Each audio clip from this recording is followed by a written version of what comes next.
এবার সংসদে অভিষেক বন্দ্যোপাধ্যায়ের আসন বদল এবং অভিষেক বন্দ্যোপাধ্যায়ের আসনে এবার এনসিপিআই নেতা সুদীপ বন্দ্যোপাধ্যায়। প্রথম সারিতেই আসন সুদীপ বন্দ্যোপাধ্যায়ের, দ্বিতীয় সারিতে আসন বরাদ্দ অভিষেকের।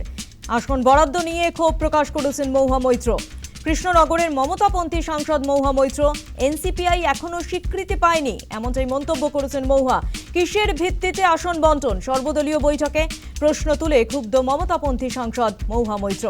আরও একবার জানাই আপনাদের যে এবার সংসদে অভিষেক বন্দ্যোপাধ্যায়ের আসন বদল। অভিষেকের আসনে এনসিপিআই নেতা সুদীপ বন্দ্যোপাধ্যায়। প্রথম সারিতেই আসন সুদীপ বন্দ্যোপাধ্যায়ের, দ্বিতীয় সারিতে আসন অভিষেক বন্দ্যোপাধ্যায়। আসন বরাদ্দ নিয়ে ক্ষোভ প্রকাশ করেছেন মহুয়া মৈত্র। ঠিক কি বলেছেন তিনি, শোনাবো। Today we have seen that these 20 renegade traitors, the 20 renegade traitor MPs whose disqualification petitions are pending, who claim to have joined an unrecognized party NCPI, but their merger has not been approved by the speaker. Merger has not been approved. Disqualification petition is pending.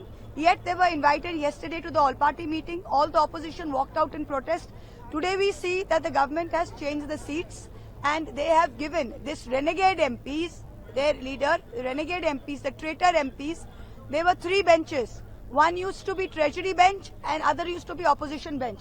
Today a new category has come, the traitor bench. So Sudeep Bandyopadhyay is going to be sitting in the front as the leader of the traitor bench. This is a new day in parliamentary democracy. এবার সংসদে অভিষেক বন্দ্যোপাধ্যায়ের আসন বদল। অভিষেকের আসনে এনসিপিআই নেতা সুদীপ বন্দ্যোপাধ্যায়। প্রথম সারিতেই আসন সুদীপ বন্দ্যোপাধ্যায়ের, দ্বিতীয় সারিতে আসন বরাদ্দ অভিষেকের। আসন বরাদ্দ নিয়ে ক্ষোভ প্রকাশ করেছেন মহুয়া মৈত্র। কৃষ্ণনগরে মমতাপন্থী সাংসদ মহুয়া মৈত্র, এনসিপিআই এখনো স্বীকৃতি পায়নি এমনটাই মন্তব্য করেছেন মহুয়া।